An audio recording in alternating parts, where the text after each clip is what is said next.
30 जूनपूर्वी शेतकऱ्यांची कर्जमाफी करणार, पुढच्या कर्जासाठी शेतकरी पात्र ठरतील.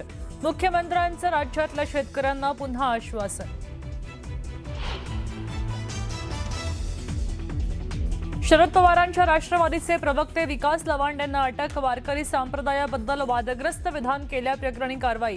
तर चोर सोडून संन्याशाला फाशी, लवांडेंची प्रतिक्रिया. सुप्रिया सुळेंकडूनही निषेध. मोटेगावकर सीबीआयच्या ताब्यात असतानाही आरसीसी क्लासमध्ये विद्यार्थ्यांची सराव परीक्षा सुरू. शैक्षणिक उपक्रम कायम असल्यानं रातोरात चर्चा.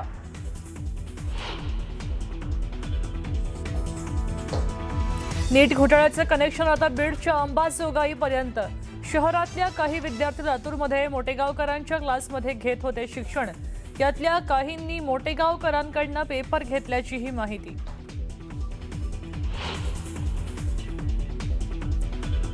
दोन 2008च्या रेल्वे भरतीवेळी मनसेनं केलेल्या आंदोलन प्रकरणी कोर्टाकडनं राज ठाकरेंची निर्दोष मुक्तता. सबळ पुराव्याअभावी राज ठाकरेंसह 10 मनसैनिक निर्दोष.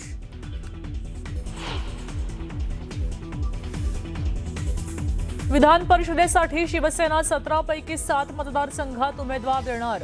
संभाजीनगर, ठाणे, नाशिकसह हिंगोली, रायगडमध्ये शिवसेना देणार उमेदवार. वरिष्ठ सूत्रांची माहिती.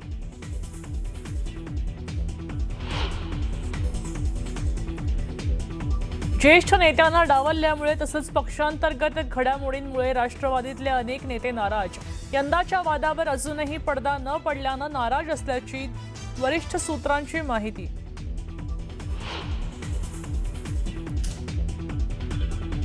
पुलवामा हल्ल्याचा मास्टर माइंडचा खात्मा. पाकिस्तानमध्ये हमजा बुरहानची गोळ्या झाडून हत्या. पुलवामा हल्ल्यात 40 जवान झाले शहीद. आणि अकोल्यातल्या सिटी हॉस्पिटलमध्ये भीषण आग. सिटी हॉस्पिटलमधल्या रुग्णांना सुखरूप बाहेर काढलं. अग्निशमन दलाकडनं आगीवर नियंत्रण. रुग्णांमध्ये भीतीचं वातावरण. या पेपरफुटी प्रकरणामध्ये आरोपी जो आहे शिवराज मोटेगावकर अत्यंत प्रोफेशनल पद्धतीने पेपरफुटीचं रॅकेट चालवत असल्याची माहिती आहे. पहिलं काम आणि मग पैसे या फॉर्म्युलावरती 5 लाखांपासून अगदी 30 लाखांपर्यंत डीलिंग होत असल्याचा तपास यंत्रणांचा दावा आहे. आता काही डॉक्टर पालक मुलाच्या प्रवेशासाठी ब्लँक चेक देखील द्यायला तयार असल्याची धक्कादायक माहिती समोर येते. लातूरमधील आरसीसी इन्स्टिट्यूटकडून आधी विद्यार्थ्यांची आर्थिक क्षमता तपासली जात होती असा आरोप आहे आणि यानंतर पालकांना संपर्क करून सिलेक्शनची गॅरंटी दिली जात असल्याची माहिती आहे. परीक्षेनंतर प्रश्नसंचातीलच प्रश्न पेपरमध्ये आल्याची खात्री झाल्यानंतरच मोठी रक्कम ट्रान्सफर केली जात होती असा दावा आहे. आता परीक्षेपूर्वी पालकांकडून टोकन मनी घेतलं जात होतं अशी माहिती आहे आणि अनेक डॉक्टरांची मुलं आरसीसीमध्ये शिकत असल्यामुळे काही डॉक्टर तपास यंत्रणांच्या रडारवरती आली आहेत. मुलं डॉक्टर व्हावीत यासाठी काही पालक कोणतीही रक्कम देण्यास तयार असल्याचं प्राथमिक तपासात समोर आलंय.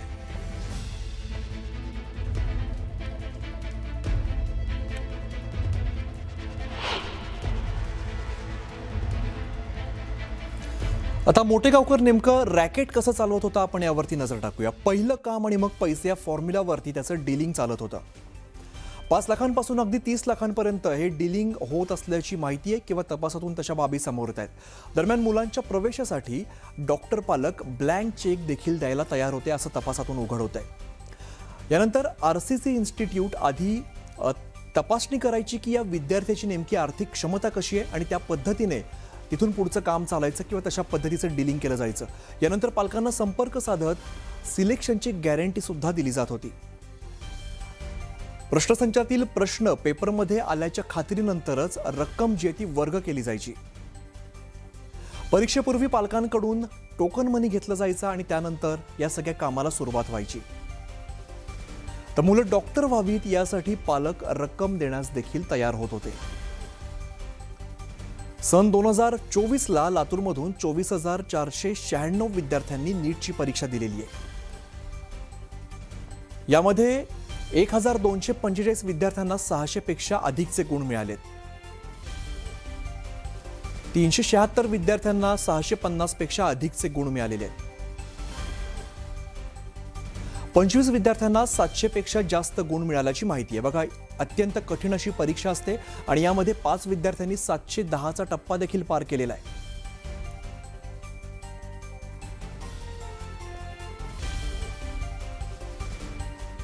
पुढची मोठी बातमी आपण बघणार आहोत. अखेर महामंडळाचं पक्षनिहाय वाटप आणि नियुक्तांना मुहूर्त सापडलेला आहे.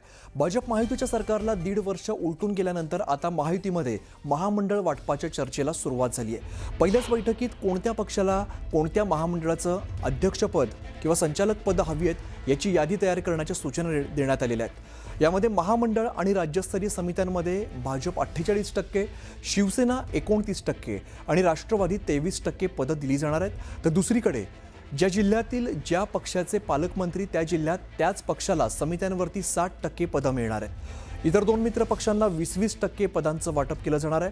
तर दर आठवड्याला महायुती मंत्री समन्वय समितीची बैठक पार पडणार आहे. दरम्यान राज्य पातळीवरती महायुतीचा 48-29-23चा हा जो पदवाटप फॉर्म्युला आहे तो बघायला मिळतोय. तर जिल्हा पातळीवरती 60-20-20 हा फॉर्म्युला फायनल करण्यात आला आहे.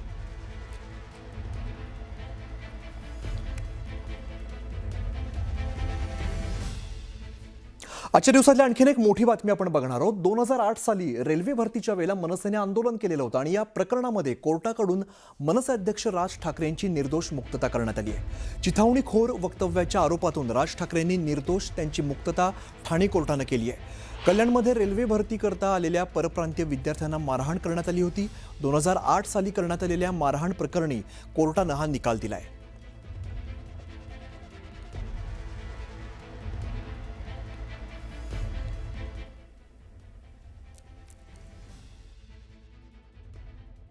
सरकार पक्षाने जो पुरावा दाखल केला किंवा कोर्टासमोर आणला त्या पुराव्यातनं आरोपी क्रमांक 1 ते 7 प्रत्यक्ष त्यावेळेला तिकडे हजर होते किंवा त्यांनी कोणालाही मारहाण केली किंवा ते मनसेचे कार्यकर्ते होते यातलं काहीही सरकार पक्षाला सिद्ध करता आलं नाही.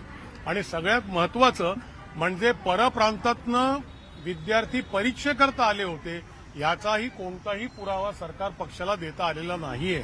त्यामुळे राज ठाकरेंनी काही प्रक्षोभक भाषण केलं आणि त्याच्यामुळे पुढची घटना झाली याचाही कुठलाही संबंध सरकार पक्षाला दाखवता आलेला नाही. या सगळ्या कारणांमुळे सगळ्या आरोपींना निर्दोष सोडलेला आहे. बेसिकली जो एव्हिडन्स लीड करण्यात आला दॅट वॉज नॉट सफिशियंट. तो पुरावा जो होता तो सफिशियंट नव्हता. त्यामुळे फॉर वॉन्ट ऑफ एव्हिडन्स सगळ्यांची कोर्टाने मुक्तता करण्यात आलेली आहे. त्याच्यामध्ये सीडी पण सीज केलेली, पण जो 65B एव्हिडन्स ऍक्ट प्रमाणे जो सर्टिफिकेट पाहिजे ती प्रॉसिक्युशनने प्रोड्यूस न केल्यामुळे आणि सफिशियंट एव्हिडन्स नसल्यामुळे कोर्टाने सर्व आरोपींना अक्विट करण्यात आलेला आहे. 2008 साली रेल्वे भरतीवेळी मनसेनं आंदोलन केलेलं होतं आणि त्या प्रकरणामध्ये आता घडामोडी घडताना दिसत आहेत. रेल्वे भरतीच्या वेळी मनसेनं हे आंदोलन केलेलं होतं आणि या प्रकरणामध्ये कोर्टाकडून मनसे अध्यक्ष राज ठाकरेंची निर्दोष मुक्तता करण्यात आली आहे. 2008 साली झालेलं हे आंदोलन आणि या प्रकरणामध्ये आता राज ठाकरेंची निर्दोष मुक्तता त्या आरोपामधून केलेली आहे. ठाणे कोर्टानं ही निर्दोष मुक्तता केली आहे. कल्याणमध्ये रेल्वे भरतीसाठी आलेल्या परप्रांतीय विद्यार्थ्यांना मारहाण करण्यात आलेली होती. 2008 साली करण्यात आलेल्या या मारहाण प्रकरणी कोर्टानं हा निकाल दिलाय.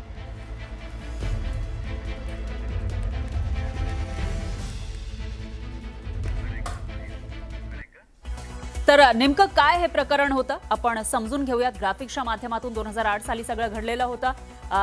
65B प्रमाणपत्र काय असतं ते आपण बघतोय. पुरावा कोणत्या डिव्हाइस वरून घेतलेला आहे यासाठीचं हे प्रमाणपत्र असतं. म्हणजे या प्रकरणामध्ये जे काही पुरावे सादर करण्यात आले आहेत त्याविषयीची माहिती आपण या ठिकाणी घेतोय. डेटा कसा मिळवला याविषयी सुद्धा प्रश्न विचारण्यात आल्याची माहिती समोर आलेली आहे. आणि त्याचबरोबर डिव्हाइस व्यवस्थित कार्यरत होतं का याविषयी सुद्धा, म्हणजे 2008चं हे प्रकरण आहे आणि त्याच्यामध्ये ज्या पद्धतीनं पुरावे सादर करण्यात आले त्याचीही माहिती आपण बघतोय. पुरावा खरा असल्याची खात्री पटवली जाते अशी ही माहिती समोर आलेली आहे. आणि त्यानंतर पुढे आपण बघितलं तर प्रमाणपत्र देणाऱ्या व्यक्तीची सुद्धा सही या ठिकाणी असते अशी ही माहिती समोर आलेली आहे. 65B प्रमाणपत्र नेमकं काय असतं ते आपण बघतोय आणि कशा पद्धतीनं पुरावे या ठिकाणी सादर करण्यात आले होते या प्रकरणामध्ये ते आपण बघितलेलं आहे. आणि त्याचबरोबर या प्रकरणामध्ये आत्ताची महत्त्वाची अपडेट म्हणजे राज ठाकरेंची निर्दोष मुक्तता ठाणे न्यायालयानं केली आहे.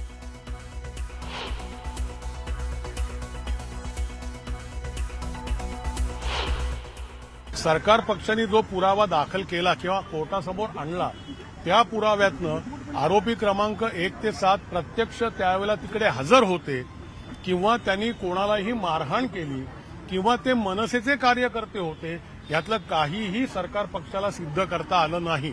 आणि सगळ्यात महत्वाचं म्हणजे परप्रांतातनं विद्यार्थी परीक्षेकरता आले होते याचाही कोणताही पुरावा सरकार पक्षाला देता आलेला नाहीये. त्यामुळे राज ठाकरेंनी काही प्रक्षोभक भाषण केलं आणि त्याच्यामुळे पुढची घटना झाली याचाही कुठलाही संबंध सरकार पक्षाला दाखवता आलेला नाही. या सगळ्या कारणांमुळे सगळ्या आरोपींना निर्दोष सोडलेला आहे. बेसिकली जो एव्हिडन्स लीड करण्यात आला दॅट वॉज नॉट सफिशियंट. तो पुरावा जो होता तो सफिशियंट नव्हता. त्यामुळे फॉर वॉन्ट ऑफ एव्हिडन्स सगळ्यांची कोर्टाने मुक्तता करण्यात आलेली आहे. त्याच्यामध्ये सीडी पण सीज केलेली, पण जो 65B एव्हिडन्स ऍक्ट प्रमाणे जो सर्टिफिकेट पाहिजे ती प्रॉसिक्युशन प्रोड्यूस न केल्यामुळे आणि सफिशियंट एव्हिडन्स नसल्यामुळे कोर्टाने सर्व आरोपींना अक्विट करण्यात आलेला आहे.